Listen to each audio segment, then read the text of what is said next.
ദേവദാസിക്ക് ക്രിസ്ലിയവിൻ്റെ ഈ പ്രോഗ്രാമിലേക്ക് സ്വാഗതം. ഇന്ന് നമ്മൾ സിസ്റ്റർ കടന്നു വന്ന ഒരു അനുഭവം എന്ന് പറയുന്നത് വളരെ തീക്ഷ്ണമായൊരു അനുഭവത്തിൽ കടന്നു വന്നേ. എനിക്ക് സിസ്റ്ററിൻ്റെ ചരിത്രം അല്ലെങ്കിൽ സിസ്റ്റർ ജനിച്ച നാളോട്ടുള്ള കാര്യങ്ങളൊന്ന് പറയാം. എങ്ങനെയായിരുന്നു കാര്യങ്ങളൊക്കെ? ഓക്കെ, എൻ്റെ പേര് റൂഹിണി. ഞാൻ ജനിച്ചത് കോട്ടയം ജില്ലയിലാണ്, നട്ടാശ്ശേരി എന്ന് പറയുന്ന സ്ഥലത്ത്. ഞാനൊരു ഹിന്ദു കുടുംബത്തിലാണ് ജനിച്ചേക്കുന്നത്. എൻ്റെ അച്ഛനമ്മ, എൻ്റെ സഹോദരൻ സഹോദരി, അങ്ങനെ ഞങ്ങൾ 3 മക്കളും അച്ഛനും അമ്മയും അടങ്ങുന്നതായിരുന്നു കുടുംബം. അപ്പം എൻ്റെ വളരെ ചെറുപ്പത്തിൽ തന്നെ എൻ്റെ പിതാവ് ലോകത്ത് മാറ്റപ്പെട്ടു പോയതാണ്. പിന്നെ ഉള്ളത് ഞാനും എൻ്റെ അമ്മയും എൻ്റെ സഹോദരങ്ങളുമായിരുന്നു. അങ്ങനെ ഒരു സാഹചര്യം വന്നപ്പോൾ എൻ്റെ സഹോദരങ്ങളും ഞാനും വേറെ വേറെയായി പോയി. ഞങ്ങളുടെ വീട്ടിൽ നിന്ന് ഞാനും എൻ്റെ അമ്മയും ഒരുമിച്ചും എൻ്റെ സഹോദരങ്ങൾ ഞങ്ങളുടെ ബന്ധുക്കളുടെ വീട്ടിലേക്ക് മാറ്റപ്പെടുകയുണ്ടായി. അങ്ങനെ ഞങ്ങൾ വളർന്നത് പല വീടുകളിലാണ്. പലതായിട്ട് ഞാനും എൻ്റെ അമ്മയും ഞങ്ങൾ ഒരുമിച്ച് ചില നാളുകൾ മാത്രം ഉണ്ടായിരുന്നു. എന്നാൽ 7 വയസ്സോടുകൂടി എൻ്റെ അമ്മയും എന്നിൽ നിന്ന് വേർപെടുകയുണ്ടായി. അമ്മയും വേറെ ജീവിക്കേണ്ടി വന്നു. അങ്ങനെ ആ 7 വയസ്സ് തുടങ്ങി ഒറ്റയ്ക്കുള്ള ഒരു ജീവിതത്തിലേക്ക് ഞാൻ പോകേണ്ടി വന്നു. അപ്പോൾ നമുക്ക് സ്വാഭാവികമായിട്ടും ആ 7 വയസ്സുള്ള ഒരു കുഞ്ഞ് ഈ ഭൂമിയിൽ ഒറ്റയ്ക്കായി പോകുമ്പോൾ ആ കുഞ്ഞ് അനുഭവിക്കേണ്ടി വരുന്ന കഷ്ടതകൾ, അപ്പോൾ അങ്ങനെ ഒരുപാട് കഷ്ടതകളിൽ കൂടെ ഞാൻ ഒത്തിരി അങ്ങ് ഇലാബറേറ്റ് ചെയ്യുന്നില്ല, സമയത്തിൻ്റെ പരിമിതി. അപ്പോൾ ആ ഒത്തിരി കഷ്ടതകളുടെ നടുവിലും ഞാൻ പഠിക്കുവാനായിട്ട് വളരെ താല്പര്യം കാണിച്ചു. അങ്ങനെ ഞാൻ പഠിച്ചു. അന്ന് പ്രീ ഡിഗ്രി പാസ്സായി. അതിനുശേഷം ഞാൻ നഴ്സിങ്ങിലേക്ക് പോവുകയുണ്ടായി. അങ്ങനെ എൻ്റെ നഴ്സിംഗ് പഠനമെല്ലാം ആന്ധ്രയിലായിരുന്നു. ആന്ധ്ര നഴ്സിംഗ് സ്കൂളിലാണ് ഞാൻ പഠിച്ചത്. അവിടെ നിന്ന് അപ്പോൾ ഞാൻ ഈ വളർന്നതും എൻ്റെ സാഹചര്യം എല്ലാം ഹിന്ദു ബാക്ക്ഗ്രൗണ്ടിലായതുകൊണ്ട് ഞാൻ ചെറുപ്പം മുതലേ കേട്ടിരിക്കുന്നത് ഈ ക്രിസ്തു എന്ന് പറയുന്ന ക്രിസ്ത്യാനികളുടെ ദൈവമാണ്. അത് ആ ക്രിസ്ത്യാനികളുടെ ദൈവത്തിലേക്ക് നമ്മൾ തിരിയാൻ പാടില്ല, അല്ലെ അത് തെറ്റാണ് എന്നൊരു വിശ്വാസമാണ് ചെറുപ്പം മുതലേ എന്നിൽ വന്നത്. അപ്പോൾ അങ്ങനെ ക്രിസ്തുവിനെ മൊത്തമായും തള്ളിക്കളഞ്ഞ് ജീവിച്ച ഒരു പൈതലായിരുന്നു ഞാൻ. എന്നാൽ 2005 ഒരു ദേവദാസൻ വളരെ യാദൃശ്യമായിട്ട് എനിക്ക് വേണ്ടി പ്രാർത്ഥിക്കുകയുണ്ടായി. അവിടെ നിന്ന് ആ ദേവദാസൻ പ്രാർത്ഥിച്ച് 2005 പോയി. എന്നാൽ 2006 ദൈവം എന്നോട് ദൈവാത്മാവ് ഇന്നിപ്പം ഞാൻ ദൈവാത്മാവെന്ന് പറയുന്നു, പക്ഷേ അന്ന് എനിക്കിതൊന്നും അറിയില്ല. എന്നോട് ആരോ ഇടപെടുന്നു, നിന്നെ ഞാൻ രക്ഷിക്കും, നിനക്ക് ഈ ഭൂമിയിൽ രക്ഷിക്കാൻ ഒരാളുമില്ല, നിന്നെ ഞാൻ രക്ഷിക്കും, നീ എന്നിൽ വിശ്വസിച്ചാൽ ഞാൻ നിന്നെ രക്ഷിക്കൂ എന്നുള്ളൊരു ശബ്ദം, ആ ഒരു വിശ്വാസം എന്നിലേക്ക് ആരോ എൻ്റെ മനസ്സിൻ്റെ ഉള്ളിലേക്ക് ആരോ കൊണ്ടുവരിക. അങ്ങനെയാണ് ഞാൻ ഈ കർത്താവിനെ അറിയുന്നത്. 2006 ഒറ്റയ്ക്ക് ഒരു റൂമിലിരിക്കുമ്പോഴാണ് ഈ ഇടപെടൽ എന്നോടുണ്ടാകുന്നത്. അങ്ങനെ എങ്കിലും 2006 ഈ ഇടപെടലുണ്ടായെങ്കിലും ഞാൻ ദൈവത്തോട് പ്രാർത്ഥിച്ചു, ഇതെങ്ങനെ, എനിക്കൊന്നും അറിയത്തില്ല, എന്നെ സപ്പോർട്ട് ചെയ്യാൻ ആരുമില്ല, ഇത് ഞാൻ എങ്ങനെ കർത്താവെ അങ്ങയിലേക്ക് എങ്ങനെ വരും, ഇതിനൊരു സോഴ്സ് എന്താണ്, എങ്ങനെയാണ് എനിക്കറിയത്തില്ല, ഞാൻ ഏൽപ്പിക്കുവാണ്. അപ്പം 2007 എൻ്റെ വിവാഹം നടക്കുകയും, എന്നാൽ 2007 ഞാൻ വിവാഹം കഴിക്കുമ്പോൾ ഞാൻ വിശ്വാസത്തിലല്ല, പക്ഷേ ഞാൻ രക്ഷിക്കപ്പെട്ട ഒരു ദൈവപൈതലായിരുന്നു. അവിടെ നിന്ന് എനിക്ക് 2008 കർത്താവ് ഹൈദരാബാദിൽ തന്നെ ഞാൻ സ്നാനപ്പെടുവാനുള്ള അവസരങ്ങളുണ്ടായി. അങ്ങനെ 2008 ഏപ്രിൽ 6 ഞാൻ കർത്താവിനെ രക്ഷകനായി. വിവാഹം കഴിച്ച ആരെയാണെന്ന് പറയാമോ? വിവാഹം കഴിച്ചത് എൻ്റെ ഹസ്ബൻഡ്.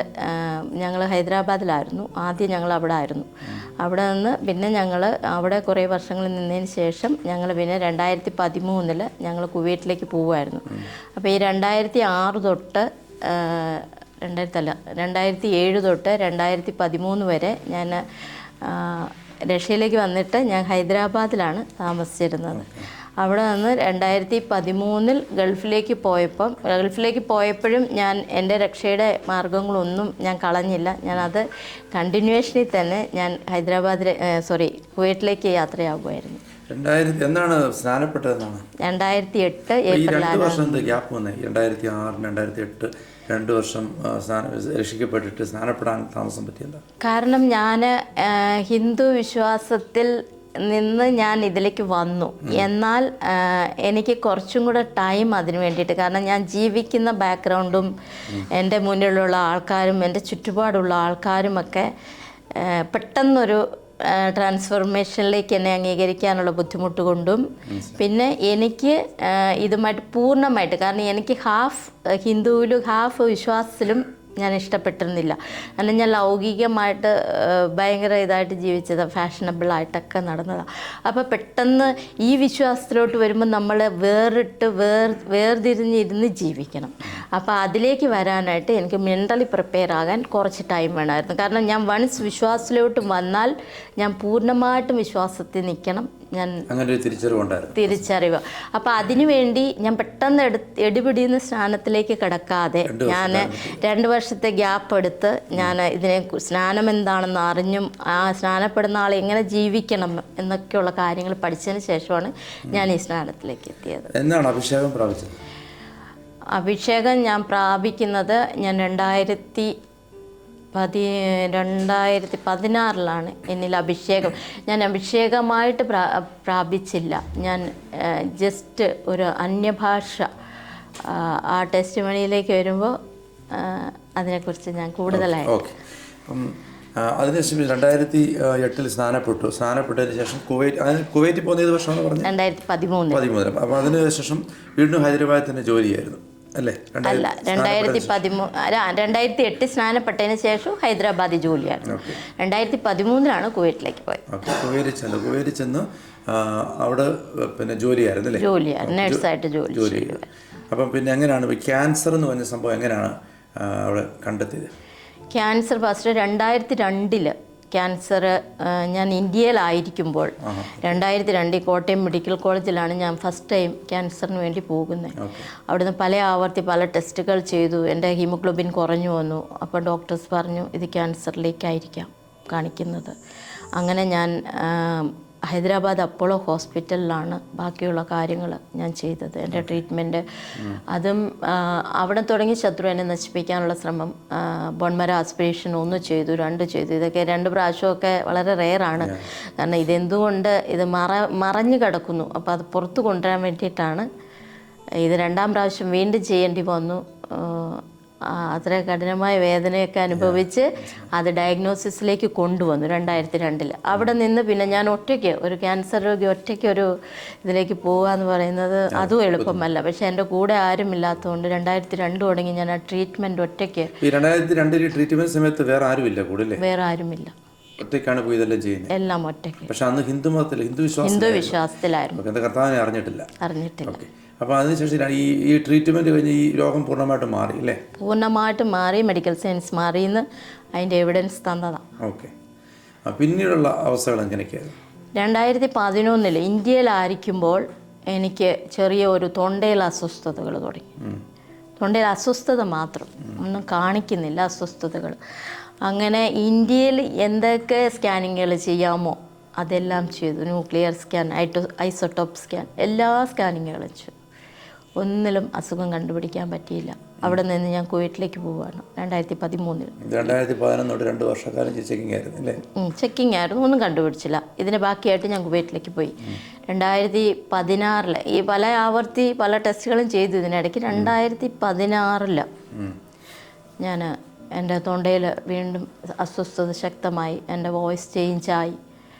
അപ്പം എനിക്ക് ആരോട് എന്ത് പറയണമെന്ന് അറിയത്തില്ല. 1 പ്രാവശ്യം ക്യാൻസർ വന്ന ആൾ 2ാം പ്രാവശ്യം ഇതെന്ത്, ഒരു ഫൈൻഡിങ്സ് ഇല്ല, സ്കാനില്ല, സ്കാനിങ്ങിൽ ഒന്നും കാണിക്കുന്നില്ല. പല ആവർത്തി നീഡിൽ ബയോപ്സി ചെയ്തു, എല്ലാം നെഗറ്റീവ് ഫോർ മാലിഗ്നൻസി. അങ്ങനെ കാണിക്കുന്നിടത്ത് മെഡിക്കൽ സയൻസ് ഒരിക്കലും എന്നെ അക്സെപ്റ്റ് ചെയ്യാൻ തയ്യാറായില്ല.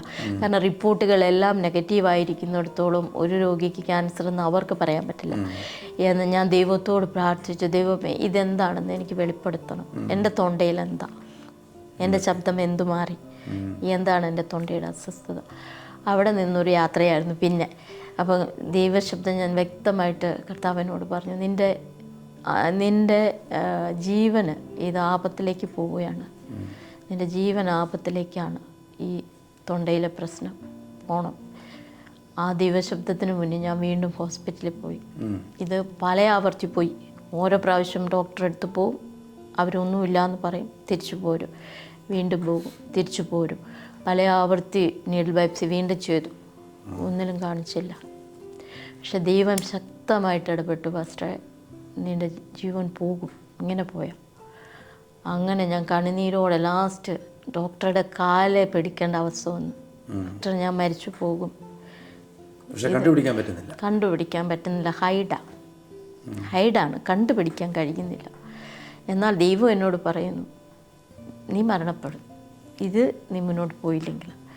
അവസാനം ഞാൻ ഡോക്ടറോട് ചെന്ന് ചോദിച്ചു, എൻ്റെ തൊണ്ടയൊന്ന് തുറക്കാമോ? അപ്പോൾ ഡോക്ടർ ചോദിച്ചു, ഒരു നേഴ്സല്ലേ, ഞാനൊരു ഡോക്ടർ, എനിക്ക് മെഡിക്കൽ ലൈസൻസ്, എൻ്റെ വർക്കിംഗ് ലൈസൻസ്, നിങ്ങൾ തൊണ്ട തുറക്കണമെന്ന് പറഞ്ഞ ഒരു എവിഡൻസ് ഇല്ലാതെ നമുക്ക് ഒന്നും ചെയ്യാൻ പറ്റത്തില്ല. എന്നോട് ചോദിച്ചു, എന്തുകൊണ്ടാണ് ഇങ്ങനൊരു ഇതിൽ സ്ട്രോങ് ആയിട്ട് നിൽക്കുന്നത്, ഇങ്ങനൊരു അവസ്ഥയുണ്ട്, എനിക്ക് അവരോട് പറയാൻ കഴിയില്ല, എൻ്റെ കർത്താവ് എന്നോട് പറയുന്നു. ഞാൻ പറഞ്ഞു, എൻ്റെ മനസ്സ്, ഞാൻ ഒരു പ്രാവശ്യം ക്യാൻസർ വന്നതുകൊണ്ട് എൻ്റെ മനസ്സ് ഭയങ്കര അസ്വസ്ഥമാകുന്നു, അതുകൊണ്ടാണ് ഇത് ചെയ്യാൻ ഞാൻ ആവശ്യപ്പെടുന്നത്. അവസാനം ഡോക്ടറിന് എന്ത് ചെയ്യണമെന്ന് അറിയാൻ പാടില്ലാതെ ഡോക്ടർ വീണ്ടും ഒരു സ്കാനിങ്ങിലേക്ക് പോവുണ്ടായി ലാസ്റ്റ്. കാരണം ഇത് ചെയ്തേ പറ്റുള്ളൂ എന്നുള്ളൊരു അവസ്ഥ വന്നപ്പോൾ അവിടെ ഡോക്ടറിന് ചെറിയൊരു സംശയം ഇതിനകത്ത് കിട്ടി. ഞാൻ പറയുന്നതുമായിട്ട് റിലേറ്റഡ് ആയിട്ട് ഒരു ചെറിയ സംശയം. അങ്ങനെ ആ തൊണ്ട അവർ തുറന്നപ്പോൾ ചില മണിക്കൂറിനുള്ളിൽ അവർ ഫ്രോസൺ സെക്ഷൻ എടുത്തു വിടും. മെഡിക്കലി അറിയാവുന്നവർക്കറിയാം. ആ സെൽസ് എടുത്ത് അപ്പം തന്നെ ചെക്ക് ചെയ്യും ഇത് ക്യാൻസർ ആണോ ഇല്ലയോ. അതിലവർ കണ്ടു ഇത് സെക്കൻഡ് സ്റ്റേജാണ്, തേർഡ് സ്റ്റേജിലോട്ട് പോവാം. സെക്കൻഡ് സ്റ്റേജ് ഫിനിഷായി, തേർഡ് സ്റ്റേജിലോട്ടാണ്. അവിടെ എന്ന് പറഞ്ഞാൽ 10-12 മണിക്കൂർ നേരത്തെ ഒരു സർജറിയാണ് ഇത് അവരാദ്യം നടത്തിയത്. അത് കുവൈറ്റിലാണ്. അപ്പോൾ അതിൻ്റെ റിസൾട്ട് വരാൻ 20 ദിവസം എടുക്കും അതിൻ്റെ റിസൾട്ട് വരാനായിട്ട്. അപ്പം ഞാൻ ചോദിച്ചു, ഞാനൊന്ന് നാട്ടിൽ പൊക്കോട്ടെ, എനിക്ക് മാനസികമായിട്ടുള്ള ആ വിഷമങ്ങൾ നാട്ടിൽ പൊക്കിയോട്ടെ. ഡോക്ടർ നാട്ടിൽ പൊക്കോ, പക്ഷേ ബയോപ്സി റിപ്പോർട്ട് ചെക്ക് ചെയ്തുകൊണ്ടിരിക്കണം, നിങ്ങളുടെ വാട്സാപ്പിൽ വരും എന്ന് പറഞ്ഞ്. പക്ഷേ ഞാൻ നാട്ടിൽ പോയി, ഞാൻ ഈ വാട്സാപ്പും മറന്നു, റിപ്പോർട്ടും മറന്നു, എല്ലാം മറന്നു. ഞാൻ 25 ദിവസങ്ങൾക്ക് ശേഷം ഞാൻ കുവൈറ്റിലെത്തി തിരിച്ച് നോർമലായിട്ട് എത്തുക. അപ്പോൾ എൻ്റെ വാട്സാപ്പിനകത്ത് 10-200 മേളിൽ മെസ്സേജുകൾ കിടക്കും, ഒരു മാസത്തെ ഫുള്ള്, ചർച്ചിൻ്റെ, ഹോസ്പിറ്റലിൻ്റെ. അപ്പോൾ ഞാൻ ഓർത്തു, ഇത്രയും മെസ്സേജ് എന്നാ നോക്കാനാ, ഡിലീറ്റ് ചെയ്ത് കളയാം. അങ്ങനെ മൊബൈൽ മാറ്റി വെച്ചു. ഞാനവിടെ കിടക്കുക. അപ്പം ദൈവാത്മാവിനോട് വീണ്ടും ഇടപെടുന്നു, മൊബൈൽ എടുക്കുക. ഞാൻ വീണ്ടും എടുക്കുവാണ്. ഒരുപക്ഷെ ഇത് നമുക്ക് പറയുമ്പോൾ ഇത് വിശ്വസിക്കാൻ ബുദ്ധിമുട്ടാണ്. മൊബൈൽ എടുത്ത് നോക്ക്. അപ്പം ഞാൻ പിന്നെയും നോക്കുക, ഇതിൽ ആരുടെ എന്ത് മെസ്സേജാണ് ഉള്ളത്. ഞാൻ ഇത് പാടേ മറന്നു, എൻ്റെ ബയോപ്സി. അപ്പോൾ ഞാൻ കാണുന്നു, kindly contact immediately, urgent, you need A surgery. ഈ ഒരു മെസ്സേജ് എൻ്റെ കണ്ണിൽ ഉടക്കുക. അപ്പോൾ എനിക്ക് മനസ്സിലായി സംതിങ് റോങ്. അവരെന്നോട് ക്യാൻസർ എന്ന് പറഞ്ഞില്ല. അവർ തമ്മിൽ, ഡോക്ടേഴ്സ് തമ്മിൽ അറിഞ്ഞു, എന്നോട് പറഞ്ഞില്ല. കാരണം ഒഫീഷ്യൽ റിപ്പോർട്ട് അവരുടെ കയ്യിലെത്താതെ ഒരു പേഷ്യനോട് പറയാൻ കഴിയില്ല എന്നുള്ള നിയമം ഒരുക്കി അവർ പറഞ്ഞില്ല. അപ്പം പെട്ടെന്ന് ഞാൻ എൻ്റെ പാസ്റ്ററെ വിളിച്ചു. അവിടുത്തെ പാസ്റ്ററെ എന്നോട് അവർ നാളെ ഹോസ്പിറ്റലിൽ അർജൻറ്റ് ഹോസ്പിറ്റലിൽ ചെല്ലാൻ പറയുന്നു പാസ്റ്ററെ എന്ന് പറഞ്ഞു. അപ്പോൾ പാസ്റ്റർ ചോദിച്ചു, എന്താ പ്രശ്നം, എന്തെങ്കിലും കുഴപ്പമുണ്ടോ? അപ്പം ഞാൻ പറഞ്ഞു, കുഴപ്പമൊന്നും അറിയത്തില്ല, അങ്ങോട്ട് ചെല്ലാൻ. അവിടെ ഞാൻ ഷാരോണിലാണ് പോയിക്കൊണ്ടിരുന്നത്. 8 വർഷം അവിടെ ഷാരോണിൽ പോയി.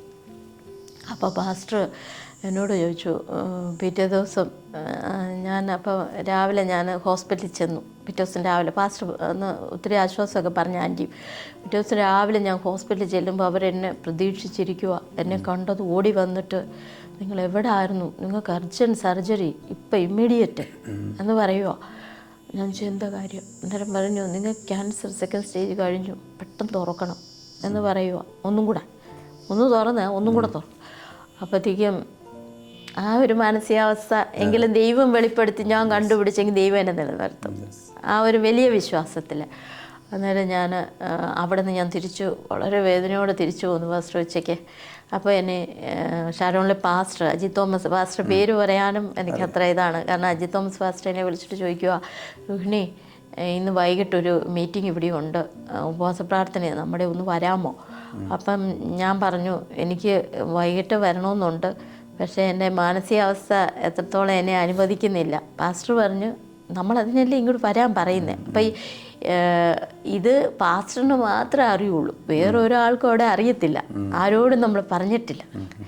അങ്ങനെ ഞാൻ ആ കൂട്ടായ്മയിൽ ചെന്ന് അങ്ങോട്ട് ഇരിക്കുകയും അവിടെ ഒരു ദേവദാസൻ പെട്ടെന്ന് പ്രസംഗിച്ചുകൊണ്ടിരിക്കുക, മെസ്സേജ് പറഞ്ഞുകൊണ്ടിരിക്കുമ്പോൾ ഇപ്പോൾ വന്ന് സിസ്റ്റർ ഒന്ന് എണീക്കാമോ എന്നോട് ചോദിക്കുക. ഞാൻ എണീറ്റ് എന്നോട് ചോദിച്ചു, ബയോപ്സി റിപ്പോർട്ട് കൈ പിടിച്ചുകൊണ്ടല്ലേ വീട്ടിൽ വന്നതെന്ന് ചോദിച്ചു. കയ്യിലുണ്ടല്ലോ, അതിനകത്ത് എന്താണെന്നുള്ളതും അറിയാം. അന്നേരം ആ ദൈവസഭയെ പറയുക, ദേവദാസിക്ക് വേണ്ടി ശക്തമായിട്ട് ഈ സഭ പ്രാർത്ഥിക്കുന്നു. ഇവരാരെന്ന് എനിക്കറിയത്തില്ല, കർത്താവ് പറയുന്നു ഇവർ ഒരു സർജറിക്ക് വേണ്ടി അടുത്ത ദിവസങ്ങളിൽ പോയി ഇവർ മരണപ്പെടും ടേബിളിൽ. അത് ഒഴിവാക്കപ്പെടണമെങ്കിൽ ഈ സഭ പ്രാർത്ഥിക്കണം. ദൈവത്തിന് വലിയ ഇടപെടിയില്ല. ആ മീറ്റിംഗ് അപ്പം അവിടെ നടന്ന എല്ലാ സംഭവങ്ങളും മാറ്റി വെച്ചിട്ട് ആ സഭ ശക്തമായിട്ട് എനിക്ക് വേണ്ടി പ്രാർത്ഥിച്ചു.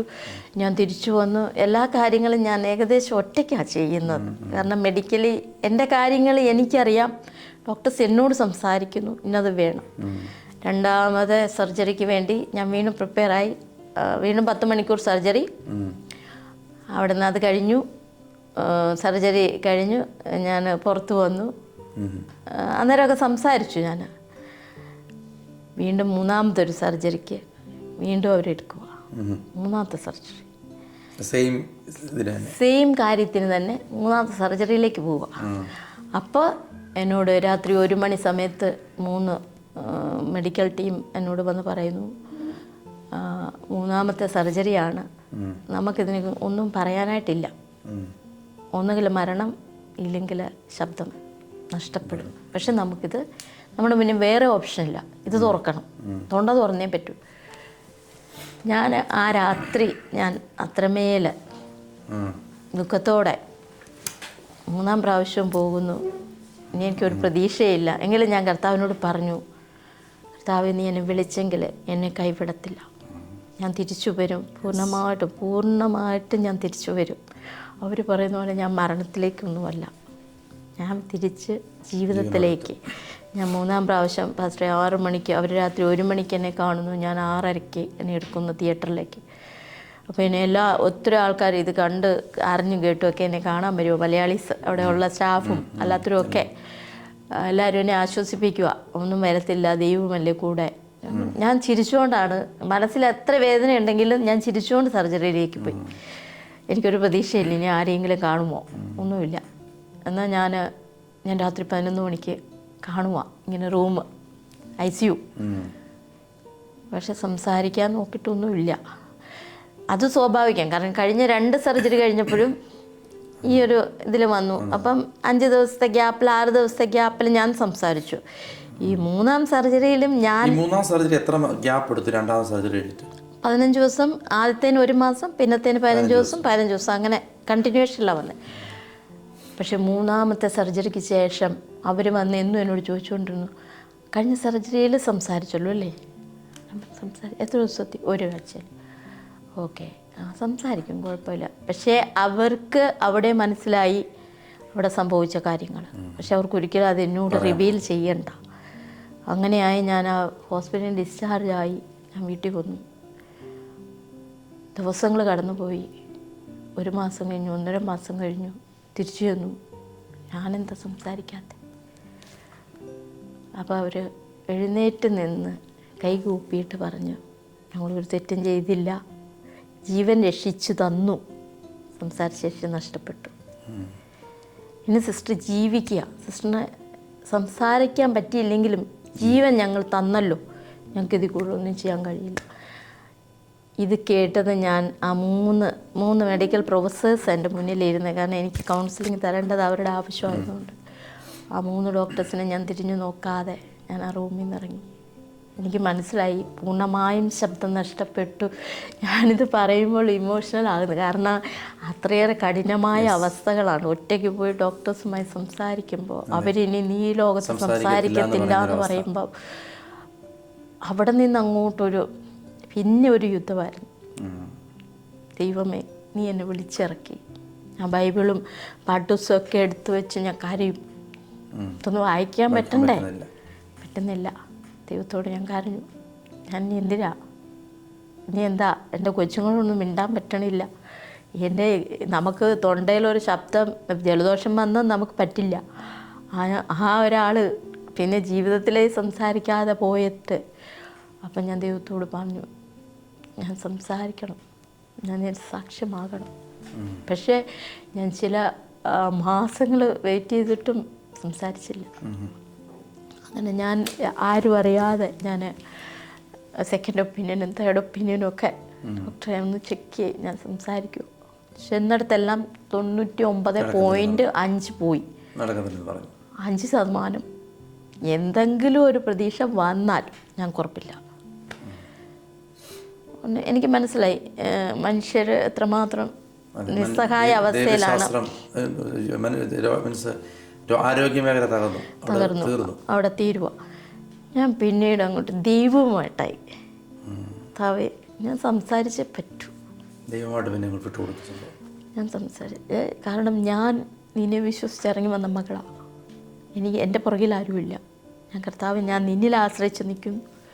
ഞാൻ സംസാരിക്കാതിരുന്നാൽ എല്ലാവരും ഉണ്ട്. ഞാൻ മാനുഷികമായിട്ടല്ല പറയുന്നത്. എന്നെ ഒരു കരങ്ങൾക്കും എന്നെ സഹായിക്കാൻ കഴിയത്തില്ലല്ലോ ദൈവമേ. ഇതിനകത്ത് നീ ഇറങ്ങി വരണം. ചില ആഴ്ചകളും ചില മാസങ്ങളും എല്ലാം കഴിഞ്ഞു പോയി, സംസാരിക്കുന്നൊന്നുമില്ല. അപ്പോൾ ആ ഹോസ്പിറ്റൽ ഡയറക്ടർ പറഞ്ഞു, ഈ ഒരു അവസ്ഥ നമുക്ക് ആർക്കും നാളെ വരാം. ഞാൻ നന്നായി ഡ്യൂട്ടി ചെയ്തുകൊണ്ടിരുന്ന നേഴ്സാണ്, സീനിയർ നേഴ്സ്. അവിടെ നിന്ന് പെട്ടെന്നായി അദ്ദേഹം പറഞ്ഞു, റിസൈൻ ചെയ്യണ്ട, എപ്പോഴെങ്കിലും ശബ്ദം വരുവാണെങ്കിലോ, നീ വന്നില്ലെങ്കിൽ സ്വയം തീരുമാനിക്കുക കാര്യങ്ങൾ, നിൽക്കണോ വേണ്ടോ സ്വയമായിട്ട് തീരുമാനിക്കുക, ഞങ്ങളായിട്ട് വിടത്തില്ല. അപ്പം ഞാനിങ്ങനെ എനിക്കെന്ത് തീരുമാനിക്കണമെന്ന് അറിയത്തില്ല, പോകണോ നിൽക്കണോ. കാരണം ഡ്യൂട്ടിയിൽ എഴുതി കാണിച്ച് ജോലി ചെയ്യുന്ന അവസ്ഥ, അത് കൂടെ ഉള്ളവർക്ക് ബുദ്ധിമുട്ട്, പേഷ്യൻസിന് ബുദ്ധിമുട്ട്. അങ്ങനെ എനിക്ക് ഒരു ദിവസം എനിക്കറിയത്തില്ല, ഇങ്ങനെ വിശ്വാസത്തിൽ ഇരുന്നുകൊണ്ട് അങ്ങനെ പറയാമോ എന്നൊന്നും അറിയത്തില്ല. പാസ്റ്ററെ ഞാൻ തീരുമാനിച്ചു ജീവിതം മതിയാക്കി ലോകത്തുനിന്ന് പോകാം. കാരണം ഇനി ഇങ്ങനെ ഒരു സ്ട്രഗിള്, സംസാരിക്കാത്ത സ്ട്രഗിള്. അങ്ങനെ ഒറ്റയ്ക്ക് ഇതുപോലെ ഒരു റൂമിൽ ഒറ്റയ്ക്ക് ഇരുന്ന് ഒരു ബൈബിളും എടുത്തിരുന്ന്, ആരുമില്ല റൂമിൽ. ഞാൻ അവിടെ ഇരുന്ന് എന്തിനാണെന്ന് ചോദിച്ചാൽ ദൈവത്തോട് ക്ഷമ പറയാനാണ്. ഞാൻ പോവുക, ഇന്ന് രാത്രി ഞാൻ പോകും.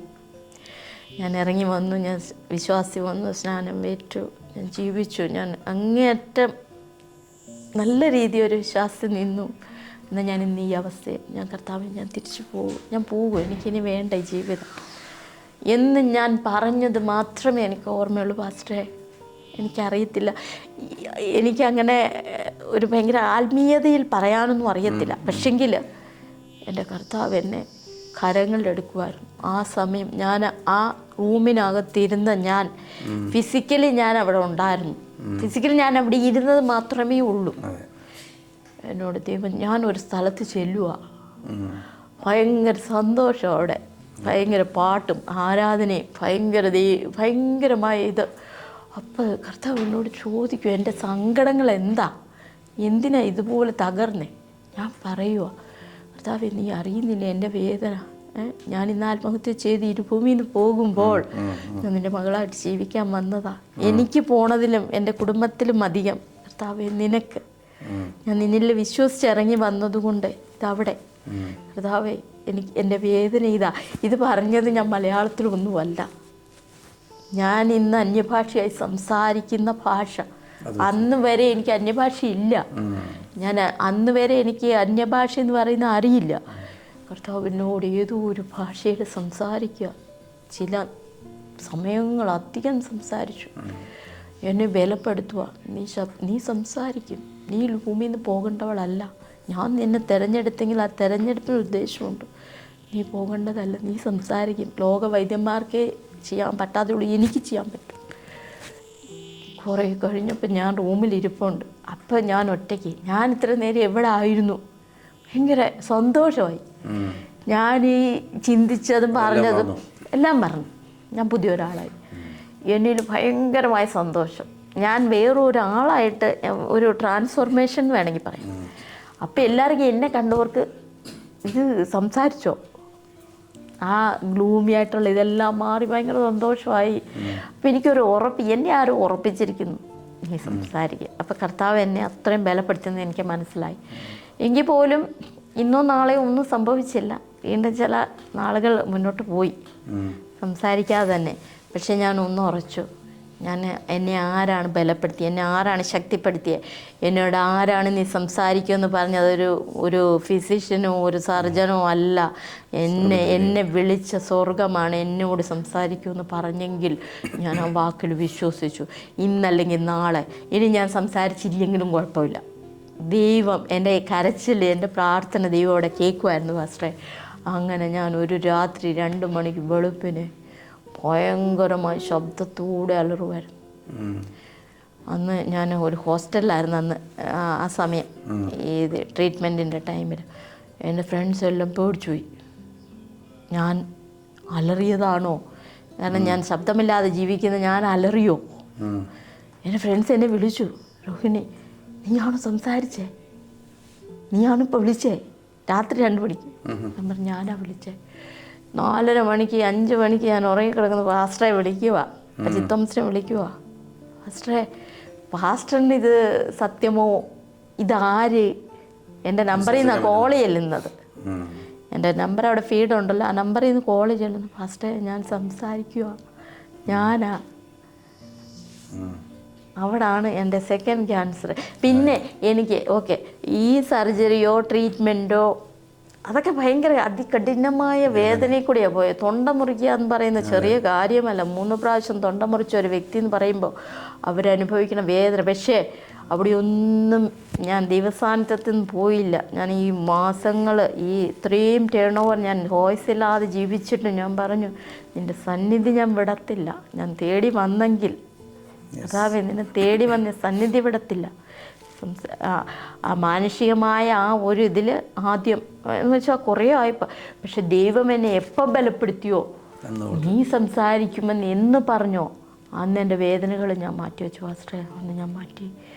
ഞാൻ പല സ്ഥലങ്ങളിൽ ഈ സാക്ഷ്യം ഞാൻ നേരിട്ട് പറഞ്ഞിട്ടുണ്ട്. കാരണം ഞാൻ ഈ സാക്ഷ്യങ്ങൾ പറയുന്നത്, ഇപ്പം ഞാൻ ഈ മീഡിയയിൽ വന്നു പോലും പാസ്റ്റർ അടുത്ത് പോലും ഞാൻ ഈ സാക്ഷ്യങ്ങൾ പറയുന്നത് കഷ്ടത്തിൽ, വേദനയിൽ, ചെറിയൊരു പ്രയാസത്തിൽ കൂടെ പോകുമ്പോൾ എനിക്ക് ജീവിതം വേണ്ട, മതിയായി, നിരാശയാവുന്നവർ, അല്ല ഞാൻ ഈ കർത്താവിനെ സേവിക്കാൻ വന്നിട്ട് എനിക്ക് ഇതുപോലെ കഷ്ടമാണോ എന്ന് ചിന്തിക്കുന്നവർ, അല്ലെങ്കിൽ അങ്ങനെയുള്ള ആരെങ്കിലും ഒരാളെന്നെ കേൾക്കുന്നെങ്കിൽ അവർക്ക് എനിക്ക് വേണ്ടി പ്രവർത്തിച്ച് എൻ്റെ ദൈവം അവരുടെ ജീവിതത്തിലേക്കും വരും.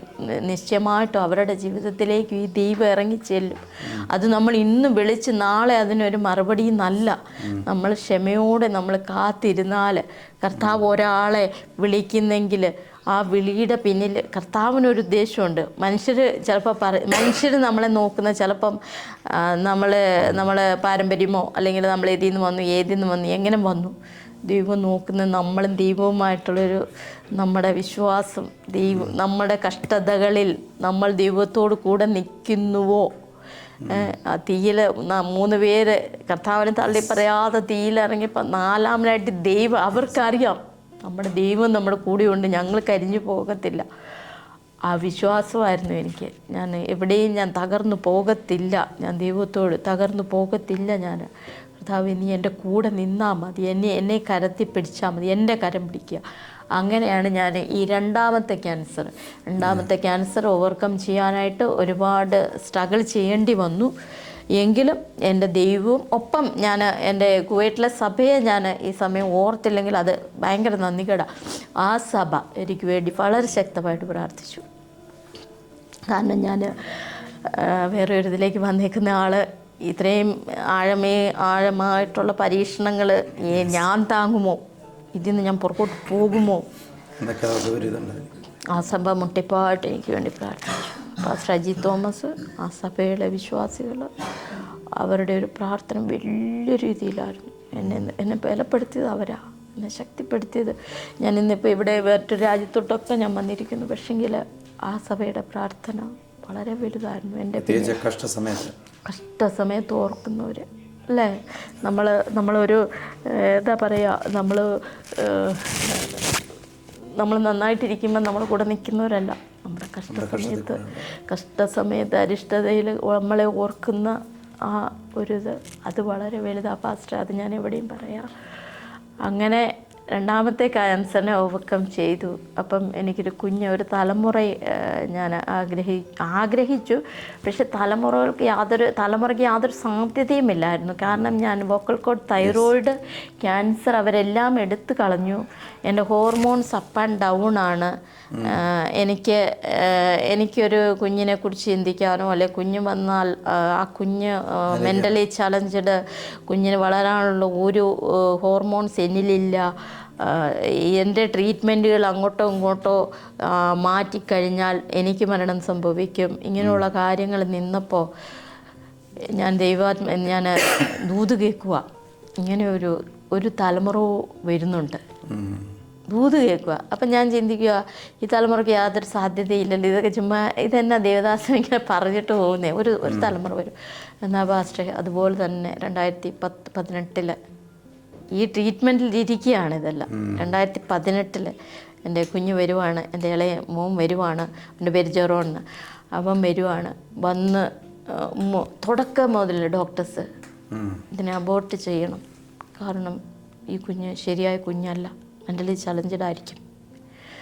അപ്പോഴും ഒരമ്മ ദൈവശബ്ദം കേട്ടു, നിനക്കൊരു തലമുറ വരുന്നു, ആ തലമുറ നീ സ്വീകരിക്കണം. ഇങ്ങേപ്പുറത്ത് കുഞ്ഞിനെ കളയും, കാരണം അത് മെഡിക്കലി ഡോക്ടേഴ്സിൻ്റെ അവരുടെ ആശങ്കകളാണ് പറഞ്ഞ്. അവസാനം ഞാൻ പറഞ്ഞു, എൻ്റെ ടാബ്ലറ്റിൻ്റെ ഡോസ് കുറച്ചു. അപ്പോൾ എന്നോട് പറഞ്ഞു ക്യാൻസർ അറ്റാക്ക് ചെയ്യും, കുറച്ചാ.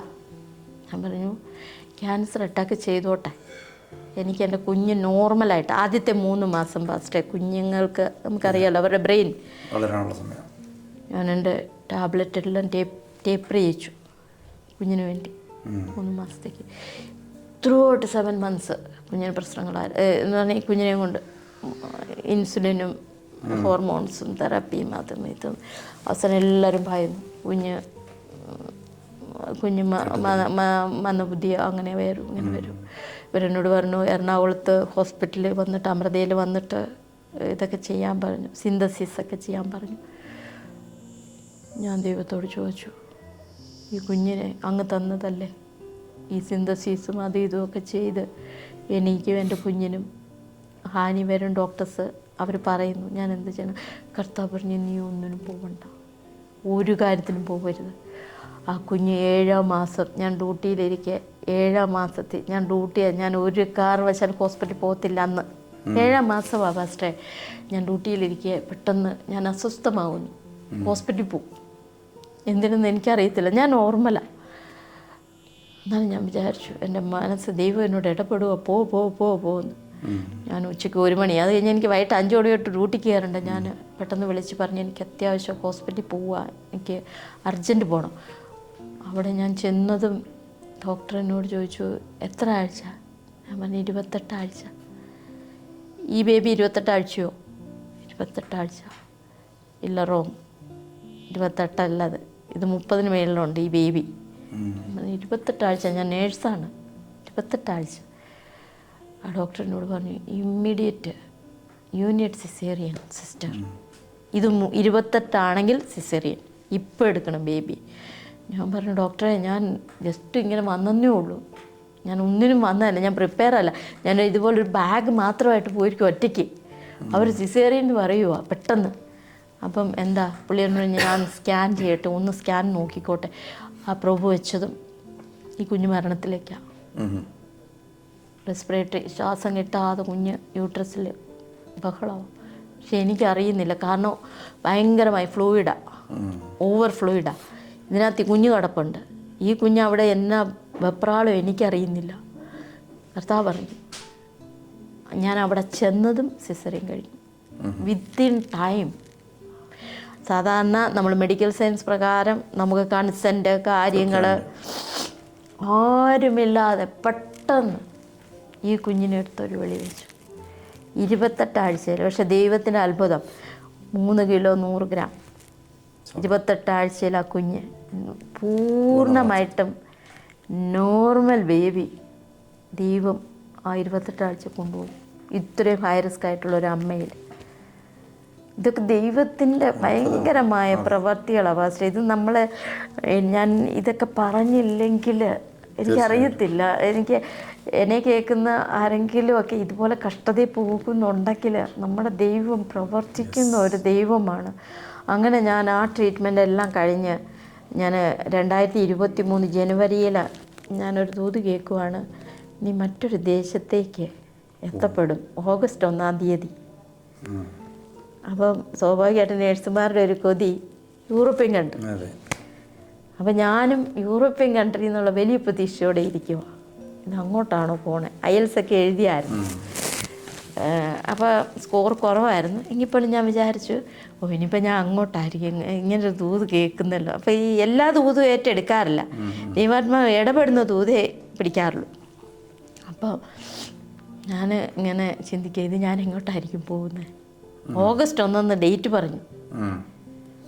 ഫസ്റ്റ് വിശ്വസിക്കുകയല്ലോ, ഞാൻ ജൂലൈ 31-ാം തീയതി രാത്രി 12 മണിക്ക് ശേഷം ഞാൻ ഈ ദുബായുടെ ദേശത്ത് കാലുകുത്തുക. ഈ ദുബായുടെ ദേശത്ത് കാലുകുത്തി. അപ്പോൾ ഇവിടെ വന്നപ്പോൾ എല്ലാവരും നിരുത്സാഹപ്പെടുത്തി, ജോലിയൊക്കെ കിട്ടാൻ പാടാ. കാരണം ഇവിടെ ദുബായ് എന്ന് പറഞ്ഞാൽ ഭയങ്കരമായ കോമ്പറ്റീഷൻസ് ഉള്ള, ഭയങ്കര കഴിവുള്ള നേഴ്സുമാരാണ്, സ്റ്റാഫാണെങ്കിലും ഒക്കെ ഭയങ്കരമായിട്ടുള്ള കഴിവുള്ളവരാണ്. അപ്പോൾ അവർക്കൊന്നും കിട്ടുന്നില്ല. അപ്പോൾ പിന്നെ ഇന്നലെ വന്ന ഒരാൾ, അത് ദുബായ് ബേസ്ഡ് അല്ലാത്തൊരാൾ, നിങ്ങൾക്ക് കിട്ടാൻ പാടാ. ഇങ്ങനെ നിരാശയുടെ വാക്കുകൾ. അപ്പോൾ കഴിഞ്ഞ കാലങ്ങളിൽ ദൈവം ചെയ്ത അത്ഭുതങ്ങൾ എൻ്റെ ഉള്ളിൽ കിടക്കുന്നു. അപ്പം എനിക്കറിയാത്തതുകൊണ്ട് ഞാൻ പോകുന്ന സഭയിൽ ചോദിച്ചു, ഇവിടുത്തെ ഏത് ഹോസ്പിറ്റലാണ് നല്ലത്, എനിക്കൊന്ന് CV കൊടുക്കുക. അപ്പോൾ അവർ പറഞ്ഞു, ഞാനിപ്പോൾ വർക്ക് ചെയ്യുന്ന മെഡിക്ലിനിക് സിറ്റി ഹോസ്പിറ്റലിൻ്റെ പേര് പറഞ്ഞു. പക്ഷെ അവിടെ കിട്ടത്തില്ല എന്ന് പറഞ്ഞു. അവിടെ ഒരു സാധ്യതയില്ലെന്ന് പറഞ്ഞു കിട്ടാൻ. നമുക്ക് ഭയങ്കര റെക്കമെൻഡേഷൻ ഉണ്ടെപ്പോഴും അവിടെ എടുക്കുകയില്ല. പക്ഷേ ഞാൻ ആ ഹോസ്പിറ്റലിൻ്റെ മുറ്റത്ത് പോയിന്ന് ദൈവത്തോട് പ്രാർത്ഥിച്ചു, കർത്താവേ, നീ എന്നെ അവിടുന്ന് വാഗ്ദത്തം പറഞ്ഞു കൊണ്ടുവന്നു. എനിക്ക് ഈ ഹോസ്പിറ്റലിലൊന്ന് കയറാൻ എനിക്കൊരു ചാനൽ, ഒരു മുഖാന്തരം, എനിക്ക് വേണ്ടി ആരും സംസാരിക്കാനില്ല, എനിക്ക് ദുബായ് അറിയില്ല, എല്ലാവരും പറയുന്നത് കിട്ടത്തില്ല. കർത്താവേ, നീ പ്രവർത്തിക്കണേ, ഇവിടെ തന്നെ എന്നെ കേട്ടണേ എന്ന് പറഞ്ഞ് ഞാൻ പ്രാർത്ഥിച്ചു. ഞാൻ അവിടുന്ന് പോകുന്നു. അത് കഴിഞ്ഞ് ഞാൻ ഈ ദുബായ് മൊത്തം എൻ്റെ CV കൊടുത്തു. അവിടെയും കൊടുത്തു, എല്ലായിടും കൊടുത്തു. 90 ദിവസം കഴിഞ്ഞു, ഫസ്റ്റ് വിസ തീർന്നു. എന്നെ ആരും വിളിച്ചില്ല. നിരാശയോടെയായി, ആരും വിളിക്കുന്നില്ലല്ലോ. അപ്പം ഞാൻ ഓർത്തു, ഒരു ഏജിൻ്റെ പ്രശ്നം 40+ ആയതുകൊണ്ട് ഇനി അതാണോ ആരും വിളിക്കാത്ത. പക്ഷേ അപ്പോഴും വാഗ്ദത്തം കേട്ടാണല്ലോ വന്നത്. വാഗ്ദത്തം പറഞ്ഞവൻ വാക്കുമാറാത്തവൻ അല്ലേ? അവിടെ വിശ്വസിച്ചു. അങ്ങനെ ഒരു ദിവസം ആരുമില്ല, ഒറ്റയ്ക്കുള്ള വീട്ടിൽ ഉറങ്ങുക, ചുമ്മാ ഇങ്ങനെ സങ്കടപ്പെട്ട് സോഫയിൽ കിടക്കുക. അപ്പോൾ ഇങ്ങനെ തട്ടി വിളിച്ചിട്ട് CV അയക്കാൻ പറയൂ. അപ്പോൾ ആരെ തട്ടി വിളിച്ചു. ഞാൻ ഓർത്തു, ആരാ എന്നെ തട്ടി വിളിച്ചത്? ആരുമില്ല. എഴുന്നേറ്റ് ഇങ്ങനെ, ഇനി എൻ്റെ ഇതാണ് തോന്നലാണോ? എനിക്ക് മനസ്സിലായി, തോന്നലൊന്നുമല്ല, ആരോ എന്നെ തട്ടി വിളിച്ചത്. ഞാൻ തട്ടി വിളിച്ചെടുത്തുനിന്ന് ഞാൻ എഴുന്നേറ്റു.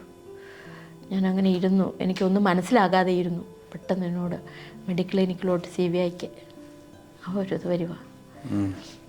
പെട്ടെന്ന് എനിക്ക് മനസ്സിലായി, ദൈവത്തിൻ്റെ ഇടപെടിയിലാണ് ഇത് അയക്കാൻ പറയുന്നത്.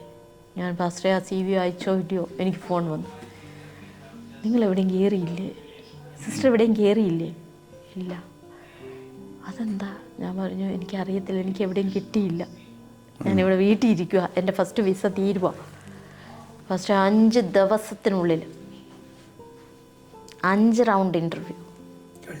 അവിടെ അത്രയും ഇതാണ് അവർ, നമ്മൾ അത്രയും കേപ്പബിൾ ആണെങ്കിലേ എടുക്കുള്ളൂ. എനിക്കറിയത്തില്ല അവർ ചോദിച്ച ചോദ്യങ്ങൾ എന്തെന്നോ. എനിക്ക് ദൈവം ഭയങ്കരമായിട്ട് എൻ്റെ നാവിന്മേൽ ഇവർ പറയുന്നതെല്ലാം ആൻസർ തരുക. അവർ എക്സലൻ്റ് പറയുക. ദൈവമേ, എന്നിലൊരു ശക്തി. അവിടെ ഇരിക്കുന്നവർ 5 പേര് നിരന്നിരിക്കുക, പാനലാണ്, നമ്മുടെ ഓൺലൈൻ സൂം ഇൻ്റർവ്യൂ. ഈ 5 പേര് പാനലിലിരിക്കുന്നു, ഞാൻ ഒറ്റയ്ക്കിരിക്കുന്നു. ദൈവമേ, ഞാൻ ദൈവത്തോട് പറഞ്ഞു, ഇത് നിൻ്റെ ഹിതപ്രകാരം ഞാനിരിക്കുക, ഇവിടെ വരണം, വന്ന് എനിക്ക് വേണ്ടി പ്രവർത്തിക്കണം. അപ്പം തന്നെ അവർ 5ാമത്തെ ഇൻ്റർവ്യൂ അവർ പറഞ്ഞു, യു ആർ സെലക്റ്റഡ്.